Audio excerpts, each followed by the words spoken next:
نحمدہ ونصلی علی رسول کریم اما بعد اعوذ باللہ من الشیطان الرجیم بسم اللہ الرحمن الرحیم السلام علیکم۔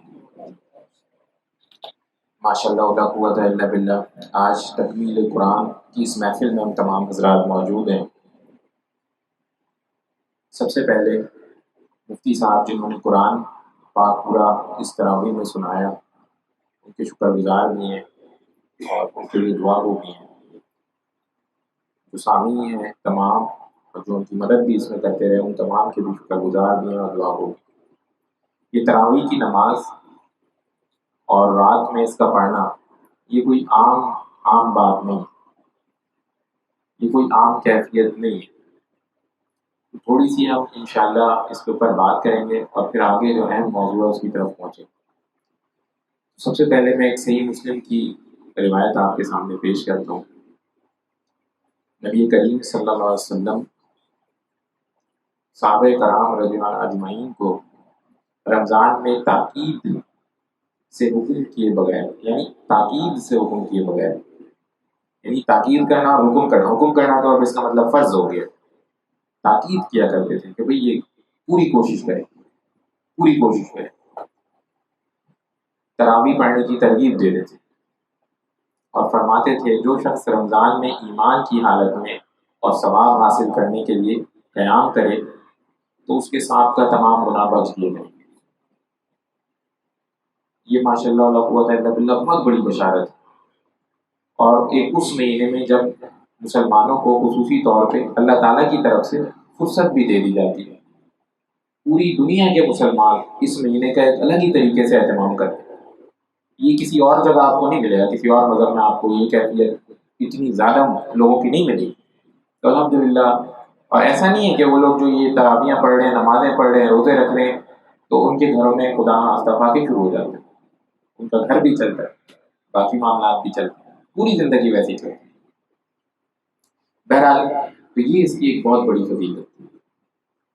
اب ایک اور آپ کے سامنے حدیث پیش کرتا ہوں۔ نبی کریم صلی اللہ علیہ وسلم نے فرمایا قرآن پڑھا کرو کیونکہ یہ قیامت والے دن اپنے پڑھنے والوں کے لیے سفارشی ہوگا۔ اور اس تراویح کی خصوصیت یہ ہے کہ اس پورے مہینے میں قرآن کی ایک بار تکمیل ہو جاتی ہے۔ تو پیچھے دینے اور روایتوں میں ایک جگہ پڑھ رہا تھا، کسی اللہ والے نے لکھا کہ وہ شخص بڑا ہی نامراد ہے جس کو رمضان کے مہینے میں بھی قرآن ختم کرنے کی توفیق ملی، اور اس کے بارے میں انہوں نے یہ لکھا کہ اس کو پورے سال میں بھی قرآن ختم کرنے کی توفیق ملی، قرآن پڑھنے کی توفیق ملی، مکمل نہیں کر سکتے۔ جس کو رمضان میں توفیق نہیں ملتی پورے سال میں توفیق نہیں ملتی۔ اور یہ اس کے بارے میں کیا بتایا کہ یہ سفارشی ہوگا قیامت والے، جس دن کسی کی سفارش نہیں ہے اس دن قرآن کی سفارش ہوگی۔ اور یہ بہت بڑی بات ہے اگر اس کو سمجھا جائے۔ پھر اسی طرح سے ایک اور حدیث میں قرآن قیامت والے دن معزز اور نیکوکار فرشتوں کے ساتھ ہوگا، یعنی جتنی بار ہم پڑھے جا رہے ہیں اس کا ایک سلسلہ زندگی میں ہوئے چلا جا رہا ہے، تو یہ ہر تکمیل اس کی انشاءاللہ اللہ تعالیٰ کی ذات سے امید ہے کہ ہمارے حق میں موقع کے اوپر کھڑی ہوئی۔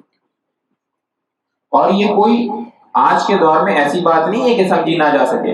اگر کسی سے کہا جائے، آفس میں تمام لوگ نوکری کرتے ہیں، کسی سے کہا جائے کہ پورے 6 مہینے اچھی محنت کرو تو قدرتی طور پہ 6 مہینے بعد اس کی اچھی گروتھ ہوتی ہے کہ نہیں ہوتی؟ یہ تو قدرتی ہے، جس نے پوری زندگی اچھی محنت کی تو آخرت میں قدرتی طور پر اس کی چیز بہتر ہو جائے گی، اس کو ضرورت نہیں پڑے گی انشاءاللہ۔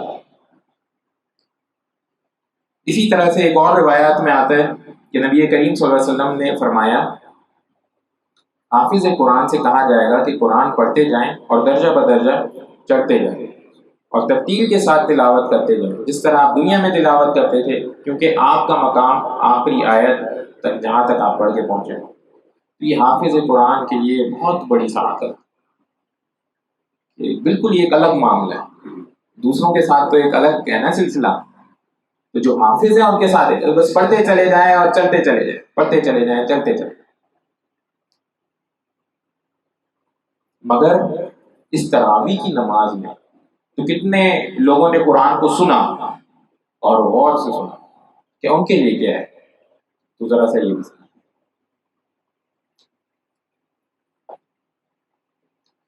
اور جب قرآن پڑھا جائے، یہ سورہ اعراف کی آیت نمبر 204، جب قرآن پڑھا جائے تو اسے غور سے سنو اور خاموشی اختیار کرو تاکہ تمہارے اوپر رحم کیا جائے۔ اب آپ ذرا دیکھیں کہ جتنے لوگوں نے اس تراویح کی نماز کا اہتمام کیا انہوں نے قرآن سنا اور یقیناً خاموشی سے سنا۔ قرآن میں ہی اس چیز کا ذکر ہو گیا کہ ان کے اوپر رحمت برستی رہی، برستی رہی، جتنی دیر کھڑے سنتے رہے رحمت برستی رہی، برستی رہی، اور خاموشی سے سنتے رہے۔ اب ذرا تسلی سے تھوڑی دیر کے لیے سوچیں کہ ہمارے کتنے جاننے والے ہیں، کتنے رشتہ دار ہیں، کتنے دوست اقارب ہیں، اور اللہ تعالیٰ نے اس رحمت کے لیے کن کو چنا۔ آج کوئی اپنے گھروں میں بہت اچھے آرام دہ بستر پہ سو رہے ہو، اپنی پسند کا ہو سکتا ہے کھانا کھا رہے ہو، اپنی پسند کی کسی سے گفتگو کر رہے ہو، تو رحمت کا وعدہ ان کے ساتھ تو نہیں ہوا جن کو اللہ تعالیٰ نے لا کے یہاں کھڑا کر اور جنہوں نے قرآن کو سنا، تو اللہ تعالیٰ نے کہا کہ ان کے ساتھ رہے۔ اور مجھے کوئی طریقہ بتا دیں آپ، پورے سال میں نہیں پوری زندگی میں مجھے کوئی طریقہ بتا دیں کہ جہاں پورے قرآن کو سنا جا سکتا ہو، بتا دیں کوئی مجھے ایسا طریقہ۔ ایسا کوئی طریقہ نہیں، ایسا کوئی طریقہ۔ تو یہ اللہ تعالیٰ کی اتنی بڑی رحمت ہے جو تراویح کی صورت میں مسلمانوں کو دی گئی۔ نبی صلی اللہ علیہ وسلم، صحیح بخاری کی حدیث، رمضان کے مہینے میں جبریل علیہ السلام کے ساتھ قرآن کا دورہ کیا۔ ماشاء اللہ، دوستی ہو تو ایسی دوست، ایسی محبت ہے۔ تو اللہ تعالیٰ نے آج اس دور میں حافظ حضرات کے ذریعے ہم لوگوں کو یہ موقع عطا فرما دیا کہ ہم قرآن کو سن سکیں۔ آپ جانتے ہیں روایات میں آتا ہے کہ فرشتوں کو قرآن پڑھنے کا طریقہ نہیں آتا، سن سکتے ہیں، پڑھ نہیں سکتے۔ صرف ایک فرشتہ ایسا ہے جن کو اللہ تعالیٰ نے توفیق عطا فرمائی ہے۔ کون ہے وہ؟ حضرت جبریل علیہ السلام، جو نبی صلی اللہ علیہ وسلم تک وہی لے کر آیا تھا۔ اور فرشتوں کو آج کے دور میں آپ ذرا بھی دیکھیں کہ کوئی بہت اچھی سی تلاوت کر رہا ہو تو کیسا دل لگتا ہے، سننے کا دل چاہتا ہے۔ جس کو ابھی اچھا پڑھنا نہیں آتا ہو تو وہ سن کے دل کو تسلی دیتے۔ جو بہت اچھی سی نعت ابھی انہوں نے پیش کی تو دل کو تسلی ملی، خود نہیں اتنی اچھی پڑھنی آتی۔ یہ کیفیت فرشتوں کی ہوتی ہے، ان کو پڑھنے کا حکم نہیں۔ جب قرآن پڑھا جا رہا ہوتا ہے تو وہ اس کی طرف کھینچے چلے آ رہے اور کہتے ہیں کہ اس قدر قریب آ جاتے ہیں قرآن پڑھنے والے کے کہ اثار بھی اس کے اوپر آنا شروع ہو جاتے۔ تو ایک روایت میں آتا ہے، پڑھ رہا تھا پیچھے دنوں کہ ایک استاد وہ قرآن پڑھا کرتے تھے، ان کے اوپر سے بہت اچھی خوشبو آتی تھی، ان کا شاگرد ان سے پوچھتا رہتا تھا کہ بتائیں یہ خوشبو کس چیز، کیا آپ الائچی کھاتے ہیں، کیا کرتے ہیں؟ تو پتہ یہ چلا کہ وہ تو کہتے ہیں میں کچھ بھی نہیں کھاتا۔ قرآن کی تلاوت مگر اتنی محبت سے اور اتنی زیادہ کثرت سے کیا کرتے تھے کہ وہ آسمان ان کے اوپر اس پہ ظاہر ہے۔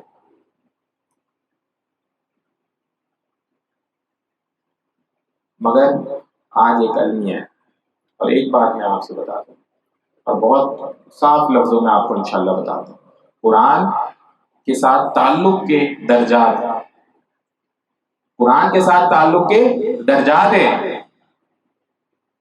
ایک قاری ہے، ایک حافظ ہے، ایک عالم ہے، ایک دائی ہے، اور ایک عاشق۔ فرق سمجھ رہے ہیں؟ قاری ہیں، اچھا قرآن پڑھ سکتے ہیں، حافظ ہے، انہوں نے حفظ بھی کر لیا، عالم ہے، اس کو سمجھ بھی لیا، دائی ہیں، اس کو سمجھا رہے ہیں دوسروں کو، اور لیکن ایک عاشق ہے، اس کی زندگی، موت، سب کچھ اس قرآن سے، دل اس کا قرآن میں، ہر وقت محبت دل میں قرآن۔ اتنی پیاری اللہ تعالیٰ کی بھیجی ہوئی کتاب، اور یہ درجہ ہے اصل درجہ۔ اس درجے پہ جو بندہ پہنچ جاتا ہے پھر اس کے بعد ساری زندگی اس کی پاک و صاف اطمینان والی گزرتا ہے۔ اس موقع کے اوپر ایک قصہ آپ سے شیئر کروں گا، یہ خطرناک قصہ ہے۔ آج اگر ہم دیکھیں تو ایک اللہ والے کے بارے میں پڑھ رہے تھے تو پتہ چلا کہ ان کے پاس ایک حافظ آئے بیت ہونے کے لیے، تو جب بیت ہو گئے تو انہوں نے کہا اب سے تمہارا معمول ہے اتنا اتنا قرآن پڑھنا۔ تو انہوں نے کہا آج آپ سے بیت ہونے کی یہ تو پہلے مجھے 10 سال بعد دوبارہ قرآن پڑھنے کی توفیق۔ تو حافظ تھے آنے ان قرآن چھوڑ گئے۔ ہمیں اندازہ ہوگا کہ ہماری تو کیا کیفیت ہے۔ آپ ذرا ایک منٹ کو سوچیں، آپ کو پتہ چل جائے کہ آپ کے گھر میں آپ کے کسی باس کا یا آپ کے کسی استاد کا کوئی بیٹا یا کوئی شاگرد آپ کے پاس آ گیا اور آپ ایک مہینہ آپ کے پاس رہا لیکن آپ نے اس سے سلام دعا بھی نہیں کری، کیا ہوگا؟ کیا ہوگا بتائیں نا؟ جب باس کے سامنے واپس جائیں گے تو باس اگر پوچھ لیتا ہے کہ بھائی وہ میرا ایک مہمان یا ایک بیٹا تمہارے پاس آیا تھا تو تم نے تو ملاقات تک نہیں کی۔ آج یہ کیفیت ہے ہمارے ساتھ قرآن کے تعلق، آج یہ کیفیت یہ ہمارے گھروں میں لپٹا رکھا ہوا ہے اور سالوں سال ایسے ہی بندہ رکھا رہ جاتا ہے، کوئی اس سے تعلق نہیں۔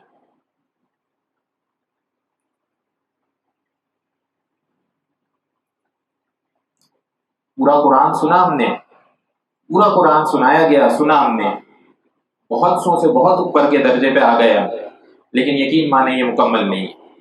یہ قرآن صرف ایسے پڑھنے کے لیے موجود نہیں، یہ ایک مکمل ضابطہ حیات ہے۔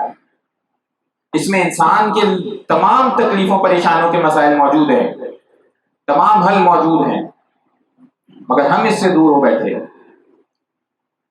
ہارون الرشید کے زمانے کا واقعہ ہے کہ ان کے پاس ایک عیسائی جو طب کا ماہر ہوتا ہے وہ آ گیا اور انہوں نے کہا بھئی آپ لوگ بڑی قرآن کی تعریف کرتے ہیں اور آپ لوگ بہت نبی صلی اللہ علیہ وسلم کی بھی تعریف کرتے ہیں، تو مجھے بتا تو دے ذرا کہ آپ کہتے ہیں کہ انسان کے تمام مسئلوں کا حل اس میں ہے، تو میں طب کے اعتبار سے پوچھتا ہوں، مجھے بتائیں کہ کیا ہے اس میں، کیا ہے انسان کے لیے طبی اعتبار سے اس میں کوئی نفع موجود ہے، بتائیں۔ تو ہارون الرشید جو تھے انہوں نے اپنے ایک عالم صاحب سے کہا بھئی ان کا جواب دیں، تو انہوں نے صرف 3-4 جملوں میں اسے جواب، انہوں نے کہا کہ سورہ اعراف کی آیت نمبر 31 اس کا ترجمہ، اور اس کا ترجمہ کیا؟ تم کھاؤ پیو اور اسراف نہ کرو۔ اللہ اکبر، کھاؤ پیو اور اسراف نہ کرو، اتنی سی بات میں قرآن میں اس کو پورا مکمل کر دیا۔ جب اس نے بات سنی تو حیران ہو گیا، کہنے لگا یہ بات تو بالکل ٹھیک ہے، تمام تر بیماریوں کی جڑ پیٹ سے شروع ہوتی اور پیٹ بھرا ہی زیادہ کھانا کھا کے جاتا ہے، تو جہاں یہ کہہ دیا کہ اسراف نہ کرو تو تمام تر بیماریوں سے تو بچنے کا پہلے ہی بندوبست ہے۔ ابھی تو یہ اتنی بڑی کتاب تھی اور اس میں سے 3-4 جملوں میں اتنی بات ہو۔ تو بھائی یہ کتاب، یہ حکمتوں بڑی کتاب، آپ تمام جتنے لوگوں نے اس کو پورا سنا، میں اس میں سے صرف 3 یا 4 آیتیں آپ لوگوں کے سامنے ترجمہ پیش کروں گا، میں امید کرتا ہوں کہ اس بات کو سمجھیں گے، اس کی اہمیت کو سمجھیں گے انشاءاللہ۔ سورہ نساء کی آیت نمبر 136، ایک آیت میں آپ کے سامنے پڑھوں گا۔ قاری صاحب نے بتایا کہ اس کے اندر اتنے سارے، مجھے نہیں پورے ایکچوئل کاؤنٹ پتا، ان کو پتا ہوگا، آیتوں کا بھی انشاءاللہ انہیں کو پتا ہوگا۔ تو یہ اس کا ترجمہ، اے ایمان والو ایمان لاؤ اللہ پر اور اس کے رسول پر اور اس کتاب پر جو نازل کی گئی۔ ایمان لاؤ اللہ پر، اللہ کے رسول پر، اسی کتاب پر۔ الحمدللہ رب العالمین، جتنے لوگ یہاں بیٹھے ہوئے ہیں وہ اللہ پر ایمان لائے ہوئے ہیں، جتنے لوگ یہاں بیٹھے ہوئے ہیں نبی صلی اللہ علیہ وسلم کے اوپر ایمان لائے ہوئے ہیں، جتنے لوگ یہاں بیٹھے ہوئے ہیں انہوں نے اس قرآن کے اوپر کسی کا کوئی اختلاف نہیں ہے، الحمدللہ رب العالمین۔ مسئلہ چھوٹا سا ادھر رہ گیا ہے، وہ یہ کہ ہم نے اس کو سمجھا نہیں ہے، پڑھا نہیں، مسئلہ اتنا سا ہے۔ پھر ایک اور آیت کا ترجمہ آپ کے سامنے پیش کرتا ہوں، سورہ احزاب آیت نمبر 21۔ حقیقت یہ ہے کہ تمہارے لیے رسول اللہ صلی اللہ علیہ وسلم کی ذات میں ایک بہترین نمونہ ہے۔ اسی کے اندر سے ایک اور آیت آپ کے سامنے، یہ سنی ہوگی ابھی آپ نے تراویح میں، تو 2 باتیں بتا دی، ایمان لے آؤ اس پر. پھر اسی کے اندر بتا دیا بہترین نمونہ نبی صلی اللہ علیہ وسلم کی زندگی.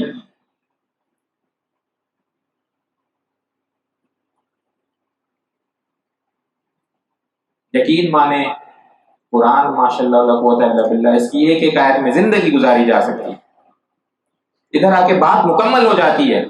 آج مجھے بتائیں اس دور میں کس قدر پریشانیوں میں انسان مبتلا نہیں ہے, کس قدر پریشانیوں میں مبتلا نہیں ہے. آئیں ذرا گنتی لیتے ہیں. سب سے پہلے آج کل کے دور میں وائرس, تو مال کی پریشانی. کسی کے پاس پیسے نہیں ہو, مانگتا پھر رہا ہے مسلسل مجھے پیسے مجھے پیسے مجھے پیسے. کسی کے پاس صحت کی پریشانی, مسلسل ہاسپٹلوں کے چکر لگ رہے ہیں. کسی کو خوف کہ کب کوئی میرے اوپر چڑھ دوڑے. کسی اور آپس میں ناچاکی, آپس میں گھر کی پریشانیاں, کتنی پریشانیاں ہیں. تو گھر میں رشتوں کی پریشانیاں, نافرمانی کا مسئلہ. پھر ملک میں آ جائیں تو دوسری طریقے کی پریشانیاں, کوئی کسی کو کاٹ کھانے دوڑا ہے, کوئی کسی کو کاٹ کھانے دوڑا. پریشانیاں پریشانیاں. قرآن میں ایک آیت موجود ہے سورہ نحل آیت نمبر 97, جو شخص نیک اعمال کرے گا مرد ہو یا عورت, وہ مومن بھی ہوگا, تو ہم اس کو دنیا میں پاک اور آرام کی زندگی سے زندہ رکھیں گے اور آخرت میں ان کے اعمال کا نہایت اچھا صلہ دیں گے. اب مجھے آپ بتائیں, ایمان والے تو ہم سارے ہی ہیں الحمدللہ,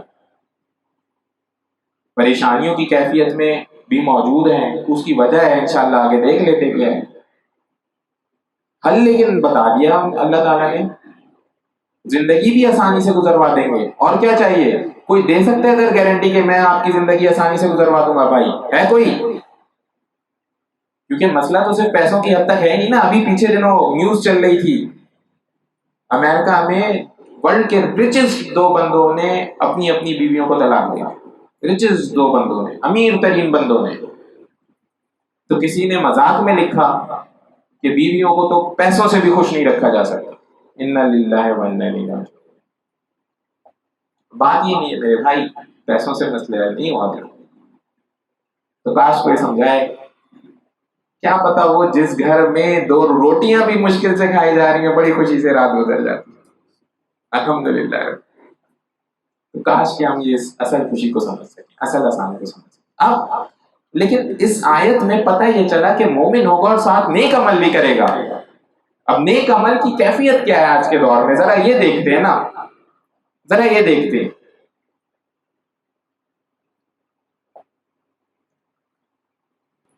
اس سے مل کر آنا تھا, مل کر آ گیا, وہ تو کوئی اور بہانہ بنا کے جھوٹ بنا دیا. ہاں بھائی یہ آٹا اصلی ہے, کوئی ملاوٹ تو نہیں ہے, دودھ اصلی ہے, ملاوٹ تو نہیں ہے, سب بہترین ایون ہے, حالانکہ جانتے ہیں ملاوٹ. جھوٹ بولنا تو ایسے ہے جیسے شاید ہی کوئی ایک بندہ مل جائے ایسا جو جھوٹ نہ بولتا. شاید ہی کوئی ایک بندہ ایسا مل جائے جو جھوٹ نہ بولتا ہو. تو بات ہو رہی ہے نیک عمل کرنے کی. تو قرآن کی آیت کا ترجمہ آپ کے سامنے پیش کروں. یہ علم آ جانے کے بعد اب کوئی اس معاملے میں تم سے جھگڑے تو اے محمد صلی اللہ علیہ وسلم اس سے کہو آؤ ہم اور تم خود بھی آ جائیں اور اپنے اپنے بال بچوں کو بھی لے آئیں اور خدا سے دعا کریں کہ جھوٹا ہو اس پر اللہ کی لعنت. اس سے پتہ یہ چلتا ہے, اس آیت کی ترجمے میں تفسیر سے پتہ یہ چلتا ہے کہ جھوٹ بولنے والے کے اوپر اللہ کی لعنت ہوتی ہے. اللہ کی لعنت کا مطلب یہ ہے کہ اس کے اوپر سے تمام رحمتیں برکتیں ہٹا لی جاتی ہیں. آج ہم بات کر رہے ہیں نیکیاں کرنے کی, تو ہمیں وہ آسان زندگی چاہیے یا نہیں چاہیے؟ طے کر لیں.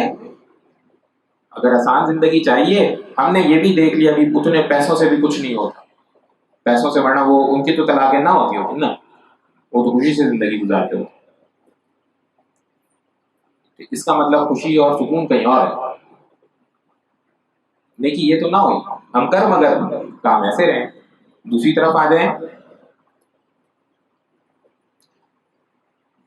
تھوڑی سی دیر ذرا 3 دوست جمع ہو جائیں گے, وہ چوتھے دوست کی برائی کرنا شروع کر دیں گے. چوتھے دوست کی برائی نہیں کریں گے تو ہمارے پرائم منسٹر کی شروع کر دیں گے. پرائم منسٹر کی نہیں کریں گے تو فوج کی شروع کر دیں گے، فوج کی نہیں شروع کریں گے تو دیندار طبقے کی شروع کر دیں گے، کسی نہ کسی کی برائی لازمی کریں، محلے والے کی شروع کر دیں گے، اور اگر رشتہ دار جمع ہو جائیں تو وہ دوسرے رشتہ دار کی برائی کرنا شروع کر دیں گے، آفس والے جمع ہو جائیں تو وہ اپنے کسی ٹیم لیڈر کی برائی کرنا شروع کر دیں گے، نہیں تو کسی ایچ آر یا ایڈمن کے بندے کی برائی کرنا شروع کر دیں گے۔ ایسے ہی ہوگا یا نہیں ہوگا؟ کتنے لوگ ہیں جو جمع ہو کر کے بولے آؤ چلو تھوڑی سی دیر نبی صلی اللہ علیہ وسلم پہ ضرور پڑھ لیں، اللہم صلی علی محمد وعلی آلہ۔ کتنے لوگ ہوں گے جو بولیں گے ذرا یہ پریشانیاں ہو، ذرا یہ سوچتے ہیں کہ ہم یہ روڈ ہماری گندی ہے اس کو کس طرح سے صاف، فلانا بھائی ہمارا مشکل میں آؤ اس کی ہم کس طرح مدد کریں، کون سوچتا ہے؟ تو قرآن کی آیت اس کا ترجمہ، اے ایمان والو بہت سے گمانوں سے بچو، بعض گمان گناہ ہوتے ہیں، اور کسی کی ٹو میں نہ لگو، اور ایک دوسرے کی غیبت نہ کرو۔ کیا تم میں سے کوئی یہ پسند کرے گا کہ وہ اپنے مرے ہوئے بھائی کا گوشت کھائے؟ اس سے تو خود تم نفرت کرتے ہو، اور اللہ سے ڈرو، بے شک اللہ توبہ قبول کرنے والا بہت مہربان۔ منع کیا ان سارے کاموں سے، اور ہمارا صبح سے لے کر شام تک اسی میں لگا ہوگا۔ یقین مانے میں گواہ اس وقت کہہ رہا ہوں، مجھ سے کوئی طبقہ بھی نہیں اس وقت چھپا ہوا، اور تمام طبقوں کا یہی حال۔ نماز تو اتنی سی دیر کی پڑھتے ہیں نا، باقی سارے دن کیا کرتے ہیں؟ نیکی دیکھیں کیسی جمع کر رہے ہیں۔ آگے آ جائیں، اب یہ دیکھیں ایک اور آیت اس کا ترجمہ، اے نبی صلی اللہ علیہ وسلم مومنین سے کہیے کہ وہ اپنی نگاہیں نیچی رکھا کریں اور اپنی شرمگاہوں کی حفاظت کریں، یہ ان کے لیے زیادہ پاکیزہ ہے، یقیناً اللہ باخبر ہے اس سے جو کچھ وہ کرتے۔ اب آج کیا کیفیت ہے؟ موبائل اٹھائیں ذرا سا ایک منٹ، نظریں جھکانے کا حکم ہو گیا کہ نامحرم خاتون پہ نظر نہ پڑے، نظر موبائل اٹھائیں ایک منٹ، کتنے لوگ ہیں نظریں جھکا لیتے ہیں نہیں دیکھتے؟ ٹی وی پہ کتنی لوگ ہیں نظریں جھکا لیتے ہیں نہیں دیکھتے نامحرم خواتین کی طرف، چلتے ہوئے روڈوں پہ جاتے ہیں بینرز پہ نہیں دیکھتے، اخباروں میں میگزینز میں نہیں دیکھتے، اور واقعی میں جب کھڑے ہو کے کسی نامحرم سے بات کرتے ہیں تو اس کی طرف نہیں دیکھتے۔ کتنے لوگ ہیں؟ مجھے بتائیں آپ کتنی نیکیاں ہم جمع کر رہے ہیں؟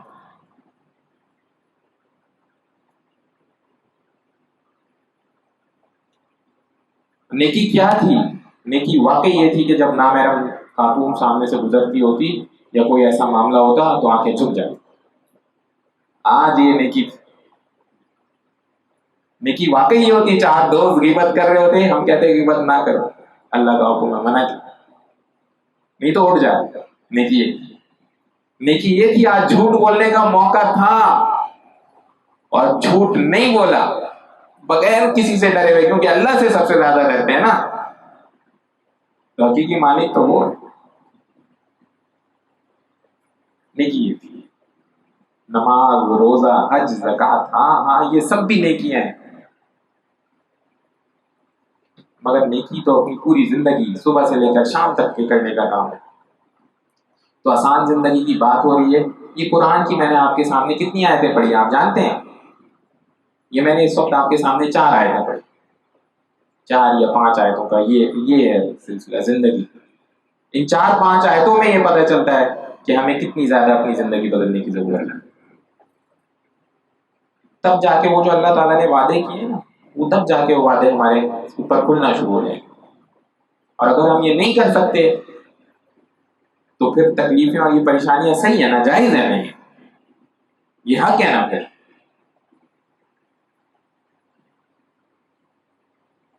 اس کے ساتھ میں آپ سے ایک چھوٹی سی بات یہاں کے اوپر عرض کروں گا انشاءاللہ، صرف ایک نبی صلی اللہ علیہ وسلم کی حدیث۔ حضرت عثمان بن عفان رضی اللہ عنہ انہوں نے بیان کیا کہ رسول اللہ صلی اللہ علیہ وسلم نے فرمایا کہ تم میں سے سب سے بہتر وہ ہے جو قرآن مجید پڑھے اور پڑھائے۔ سبحان اللہ۔ اس موقع کے اوپر جتنی دیر ہم یہاں بیٹھے رہے اور بات کرتے رہے، اتنی سی دیر میں کم سے کم 4 آیتیں ہم تمام لوگوں نے پڑھی۔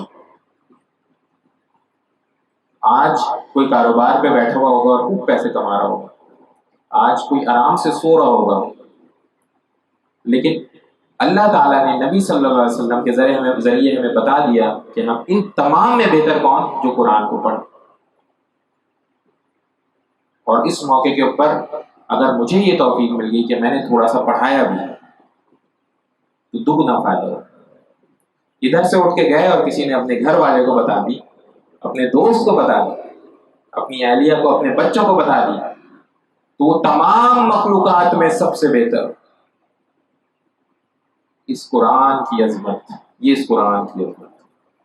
مال والا نہیں بہتر ہو گیا, ورنہ یہ حدیث ہوتی نا کہ جس نے سب سے زیادہ مال کمایا وہ تم میں سب سے بہتر. یہ تو نہیں. ہمیں تو سب سے بہتر انسان بننا ہے انشاءاللہ. تو سب سے بہتر بننے کا طریقہ کار قرآن کو پڑھنا, اس کے اوپر عمل کرنا, دوسروں کو پڑھانا.